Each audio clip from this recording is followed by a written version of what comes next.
selamat pagi teman-teman. Perkenalkan, nama saya Febiola Santriana Jenung, NPM 24103504 dari kelas 2024R. Video ini dibuat sebagai pengganti ujian akhir semester, dan di video kali ini saya akan membahas tema tentang teori belajar kognitif. Kajian teori kognitif dan rencana strategis sebagai guru. Teori kognitif dalam psikologi belajar dan pembelajaran berfokus pada bagaimana individu memproses informasi, memahami, dan memecahkan masalah. Ini mencakup proses mental seperti persepsi, memori, penalaran, dan pemecahan masalah. Sebagai seorang guru, memahami teori kognitif memungkinkan saya merancang pembelajaran yang sesuai dengan cara otak siswa bekerja.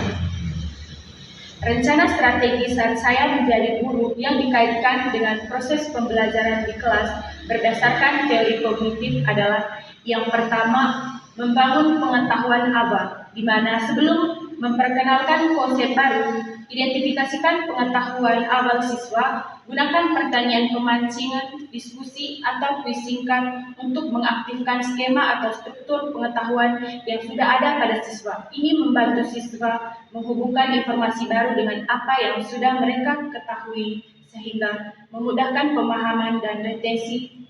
Yang kedua, pembelajaran berbasis masalah atau proyek.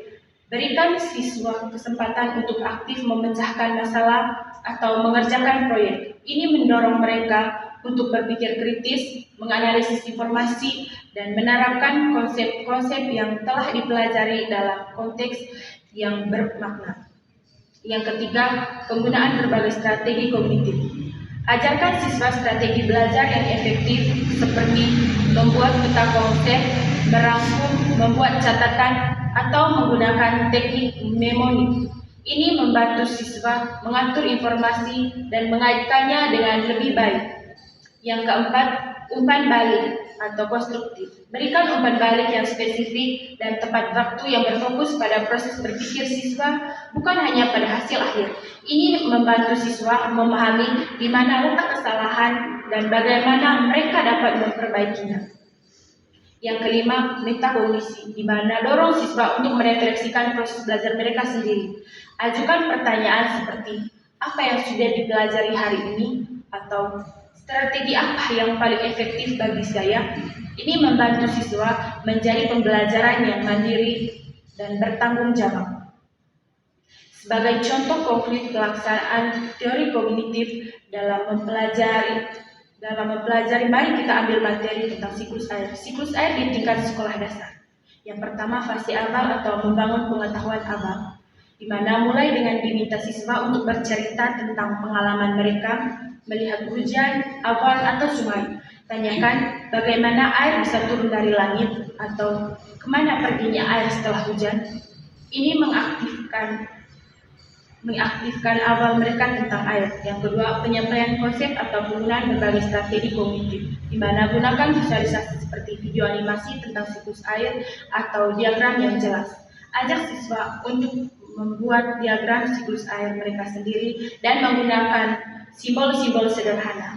Bisa juga meminta mereka membuat cerita pendek tentang penjelasan tetes air. Yang ketiga, pembelajaran berbasis masalah atau proyek. Berikan tugas kepada siswa untuk membuat model sederhana tentang siklus air menggunakan bahan-bahan bekas atau membuat presentasi singkat tentang bagaimana menjaga kelestarian air. Yang keempat, umpan balik konstruktif, di mana saat siswa mempresentasikan model atau diagram, mereka berikan umpan balik seperti, diagrammu sudah jelas menunjukkan evaporasi, tetapi mungkin bisa pernah untuk menunjukkan kondensasi dengan lebih jelas.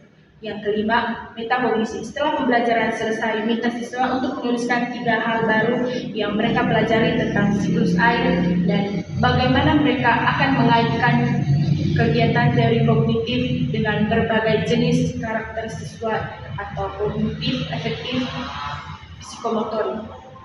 Teori kognitif dapat dikaitkan dengan berbagai jenis karakter siswa, baik dari aspek kognitif, efektif, maupun psikomotorik. Yang pertama, aspek kognitif. Yang ke siswa cepat tanggap.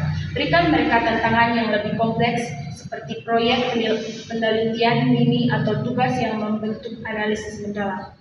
Ini akan menjaga motivasi mereka dan mencegah kebosanan. Yang B, siswa lambat paham. Berikan dukungan ekstra melalui bimbingan individu, pengulangan konsep dengan metode berbeda, atau penggunaan alat bantu visual yang lebih sederhana. Pecah materi menjadi bagian-bagian yang lebih kecil dan mudah dicerna. Yang C, siswa visual digunakan banyak diagram gambar, video, dan peta konsep. Biarkan mereka menggambar atau membuat sketsa untuk memahami konsep. Yang ke siswa objektif, libatkan mereka dalam diskusi kelompok, presentasi lisan, atau dengarkan penjelasan dengan seksama. Gunakan rekaman suara atau podcast sebagai materi tambahan. Yang D, siswa kinestetik, berikan kesempatan untuk melakukan percobaan simulasi atau aktivitas fisik yang melibatkan gerakan. Biarkan mereka manipulasi objek atau membangun model. Yang kedua, aspek penerapan dan sikap. Yang ke siswa yang kurang percaya diri, berikan pujian yang tulus atau usaha mereka, bukan hanya hasil. Ciptakan lingkungan kelas yang aman dan mendukung, di mana kesalahan dianggap sebagai bagian dari proses belajar. Yang ke B, siswa yang mudah bosan.